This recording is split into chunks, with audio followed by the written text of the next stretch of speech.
d'accueillir Véronique Juillard et Jean-Baptiste Vatine. Merci à vous de vous installer. Et alors là, on est sur une troisième dimension métier. Vous notez, on a fait les RH, l'action sociale, et maintenant on va parler de finances. On va parler de finances avec vous, Véronique, parce que vous êtes la directrice financière de Météo France. Alors, aucune réflexion désagréable sur la météo. Vous n'y êtes pour rien. Ah non. Hein, votre cœur de métier, c'est de prévoir. Finances. Voilà. Oui, c'est de prévoir et de gérer les finances de la grande maison Météo France. C'est quoi les grands défis financiers aujourd'hui pour la directrice financière de Météo France ?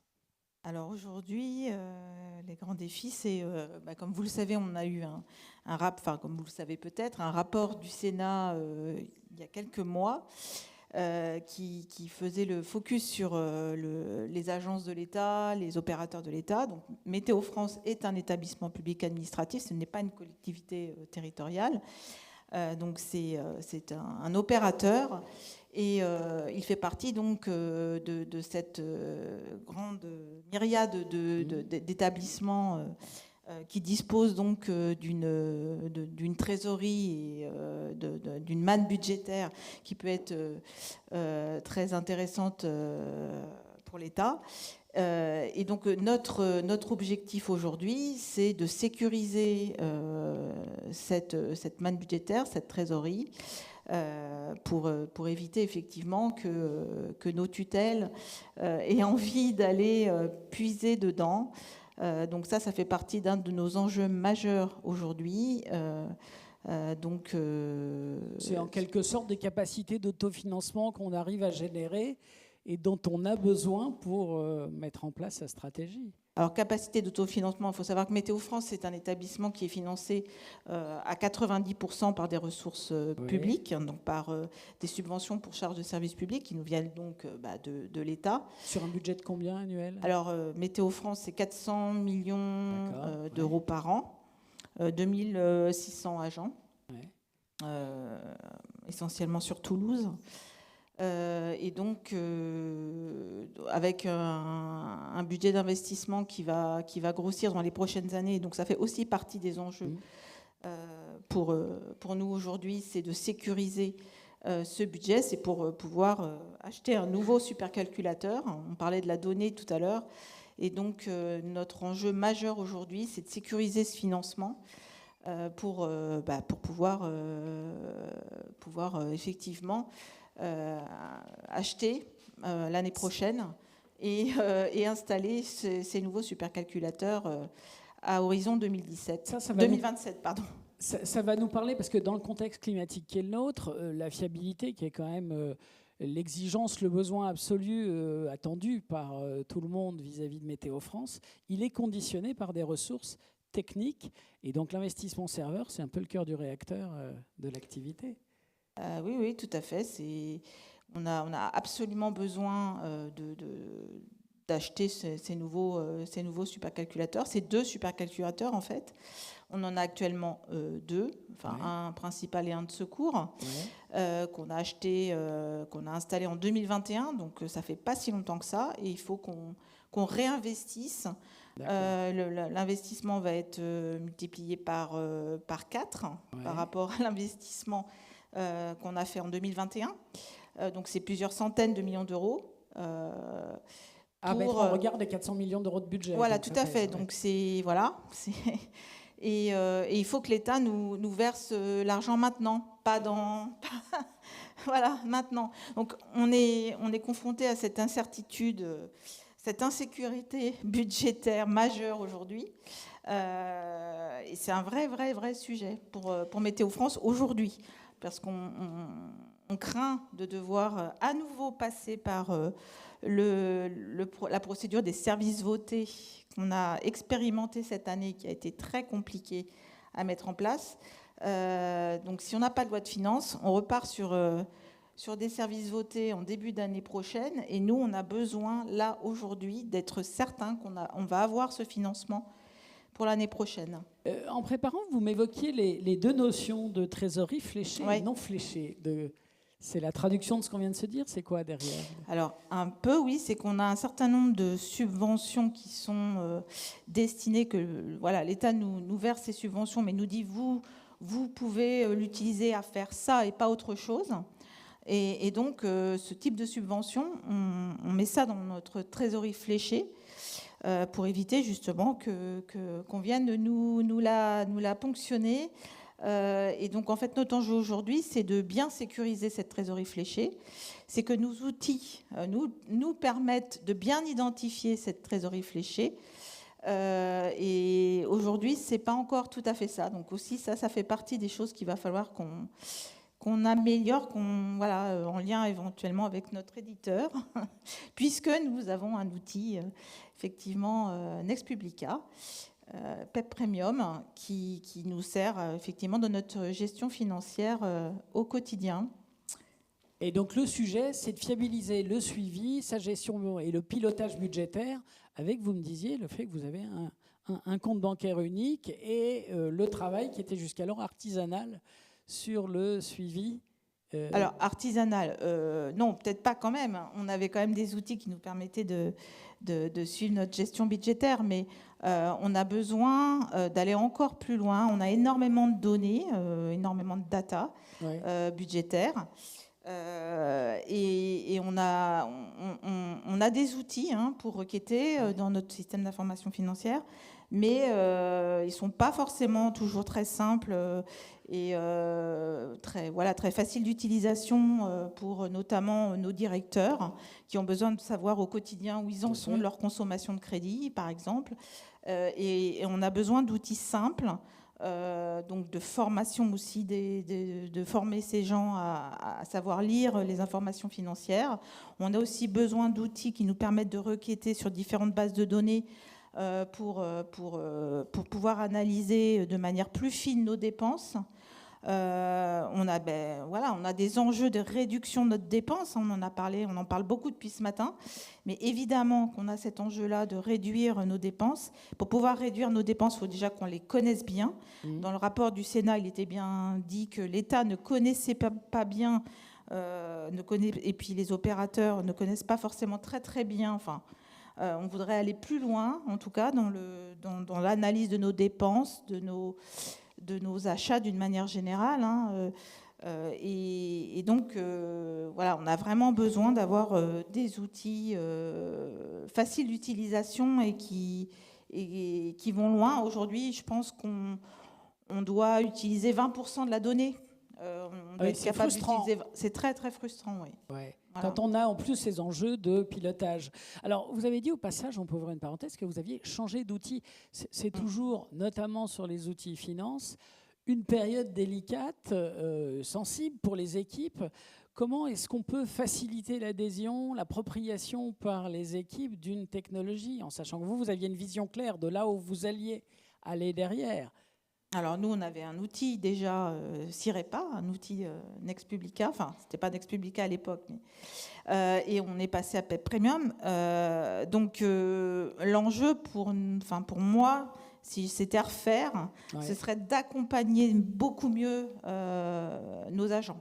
Accompagner le changement d'ailleurs, accompagner le changement sur tous les projets un peu structurants. On l'a vraiment pas fait suffisamment, donc ça a été très douloureux le changement. Et donc, ça veut dire en amont faire des ateliers, parce que le changement d'outils, c'est aussi souvent, ça s'accompagne, tout le temps, d'un changement des process métiers. Bien sûr. Et ça n'a pas été vu en amont, en fait. Ça n'a pas été suffisant, ça n'a pas été vraiment vu en amont, en fait. Et donc, il aurait fallu organiser des ateliers, plusieurs même années avant le déploiement, ce qui n'a pas été fait. Donc, voilà, il y a un vrai enjeu, et je pense que... Ça vous parle, ça, le côté où je change le quotidien de mon agent, et en fait, il ne voit pas pourquoi il faut qu'il fasse différemment. Parfois, entre nous, je ne dis pas que c'est la situation chez Météo France, c'est aussi l'occasion de revenir dans les clous du réglementaire. Quand on change d'outil, l'outil est au standard légal actuel. On faisait un peu, ou on bricolait, et puis convaincre l'agent que de toute façon, il fallait y aller, que c'est plutôt une bonne nouvelle. On sait pourquoi on le fait, et donc il a un effort à fournir dans le changement de son quotidien. Tout à fait. Donc le convaincre, effectivement, donc ça veut dire ça passe par ne pas lui annoncer 3 mois avant le déploiement qu'il va y avoir un déploiement, parce que ça s'est un peu fait à Météo France comme ça, pas auprès de mes équipes, mais auprès des directions qui ont été, de l'ensemble des directions de Météo France qui ont été impactées. Donc ça veut dire effectivement, puis les embarquer, embarquer tout le monde en fait. Ouais. C'est pas ce qu'on a fait. Il aurait fallu qu'on soit accompagné aussi, peut-être un peu plus. Dans cette démarche-là. Jean-Baptiste, j'ai envie de faire réagir là-dessus. Et puis on peut enchaîner sur le lancement de la suite finance de Next Publica. C'est toujours un sujet compliqué à gérer en interne. Ouais, une migration. Oui, exactement. Alors aujourd'hui, on lance aussi officiellement la suite finance. Donc c'est effectivement un nouvel outil puisqu'on termine le développement d'un nouveau module de gestion financière. Et qu'on va devoir installer et déployer chez nos clients. Donc aujourd'hui, on a déjà 6 clients qui nous ont renvoyé leur bon de commande pour démarrer avec nous l'année prochaine. Et effectivement, en fait, en tant qu'éditeur, notre rôle, c'est d'aider à répondre à toutes les frustrations qui peuvent exister chez les utilisateurs et chez nos clients. En fait, on a cité à peu près 3 types de frustrations ici. Il y a une frustration vis-à-vis de la facilité d'utilisation. Et donc, la suite finance, l'objectif, on investit énormément avec des experts UI. Là, vous pouvez voir, là, c'est ce qui sera déployé l'année prochaine. C'est vraiment d'avoir quelque chose le plus simple et le plus ergonomique possible pour que il y ait un accompagnement au changement, mais que cet accompagnement au changement, il ne soit pas spécialement sur des formations à l'outil, il soit plus sur le fait d'accepter le changement, de revenir dans les clous du réglementaire, comme vous disiez. Et finalement, l'objectif qu'on s'est fixé, c'est que les journées de formation à ce nouvel outil soient réduites au maximum. Et dans notre objectif même ultime, c'est qu'on puisse se former seul à cet outil, grâce à des tutoriels, comme vous voyez, grâce à des petits pop-up qui peuvent apparaître, qui peuvent en temps réel aider l'utilisateur, grâce à une documentation dans laquelle il pourra aller piocher si jamais il ne se souvient pas de quelque chose. Et puis bien sûr, on proposera des formations en complément, mais que, en fait, finalement, l'utilisateur soit le plus autonome possible. Et donc, on peut aussi utiliser toutes les technologies d'intelligence artificielle ou de chatbot pour aller chercher de la documentation. Cette suite finance sera proposée sur le cloud, donc ça permet aussi d'avoir accès à toutes les ressources Internet. Et donc voilà, ça c'est vraiment le premier objectif, c'est de répondre à la première frustration qui a été exprimée par Véronique dans le projet qu'on a mené chez Météo France. La deuxième frustration, et alors là, celle-là, c'est l'avantage de parler en troisième, c'est qu'on peut rebondir sur ce qui a été dit, c'est celle de la donnée. Par définition, il y a énormément de données financières, de données dans un outil de gestion financière, et donc de la donnée financière. On est à 6 mois des élections. Imaginez un élu qui se dit tiens, j'ai envie de justifier la dépense de mon budget. Ça tombe bien. Audible. Ça tombe bien. Il a des milliers de factures, et dans chacune de ces factures, il y a le code postal du fournisseur.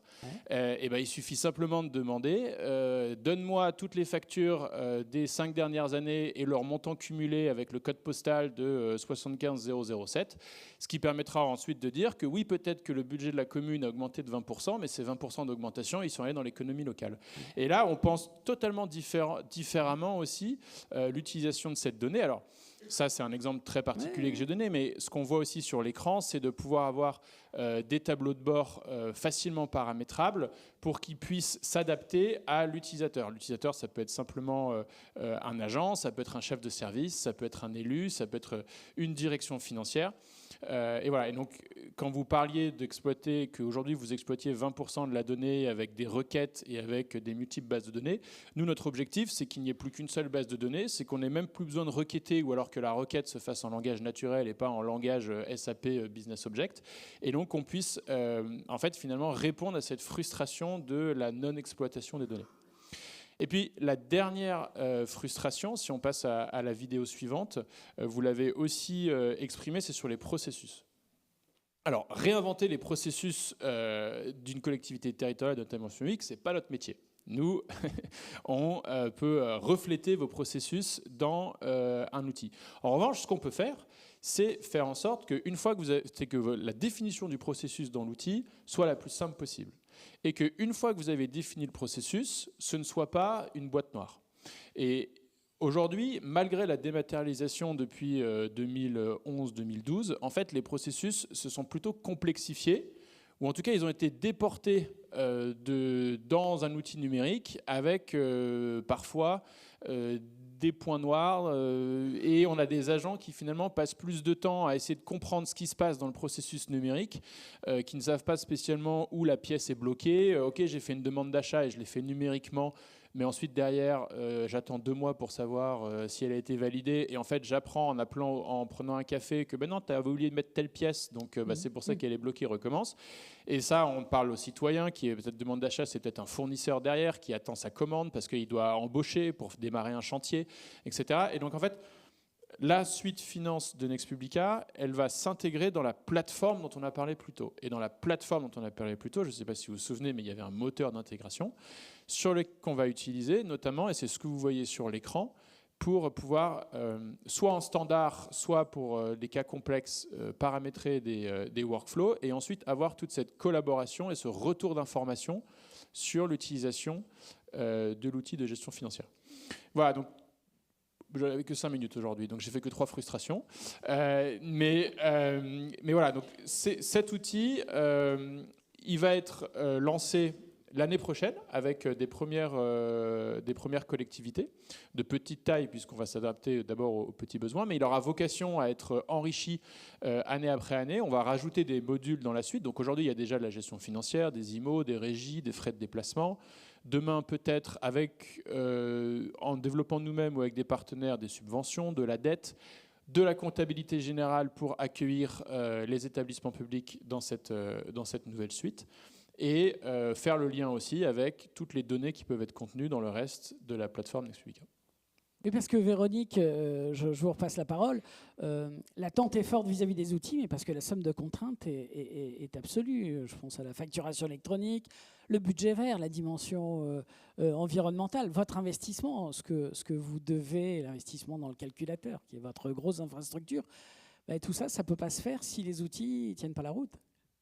Oui, tout à fait. Alors nous, la facturation électronique, on compte sur Next Publica. On sera là. Voilà, parce que a priori, on va se brancher sur Chorus Pro qui existe déjà pour la dépense. On va faire la même chose sur la recette, donc c'est Next Publica qui va être à la manœuvre. Donc pour nous, ça va être assez simple, la facturation électronique. Le budget vert, oui, ça c'est un vrai enjeu parce que on est à partir de cette année, enfin pour le budget initial 2026, on va devoir présenter notre budget selon le mode classique et puis selon une version budget vert. C'est une première. Et donc aujourd'hui, nos outils ne sont pas du tout prévus pour faire ça. Donc on va le faire à la main. Avec des beaux tableaux Excel. Ouais. Mais effectivement, dans les années à venir, voilà, je pense qu'on va avoir une forte attente. On fait le pari des outils pour automatiser. Ah oui, parce qu'on a estimé que ça allait nous coûter... Enfin là, c'est en train de me coûter un ETPT, ouais. pas en permanence, mais... Ouais. On va dire un mois d'agent pour produire ce budget vert. En plus, ça va impacter toutes les directions de Météo France, pas que la direction financière. Donc, effectivement, on a besoin d'être aidé. On va être, je crois, les opérateurs de l'État, enfin les plus gros opérateurs de l'État, parce que ça ne concerne pas tout le monde cette année. On va être les premiers à réaliser un budget vert en micro, parce que l'État l'a fait, mais version macro. Et donc, oui, il y a un vrai enjeu sur ce sujet-là. Merci beaucoup, Véronique. Merci, Jean-Baptiste. Tu avais fini ?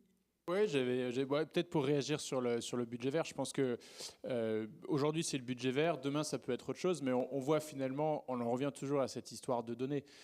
Avec de la donnée facilement accessible et bien qualifiée, etc., Oui. le budget vert demain, il n'y a pas de raison qu'on ne le fasse pas de manière automatique. Alors Oui. là, aujourd'hui, c'est un peu compliqué, et c'est d'ailleurs pour ça qu'on lance ces nouvelles suites finances, c'est aussi pour moderniser tous les outils qu'on met à disposition de nos clients, pour les aider, les accompagner dans les transformations qu'ils vivent. Merci beaucoup Jean-Baptiste, merci Véronique, Merci. merci de les applaudir. Alors,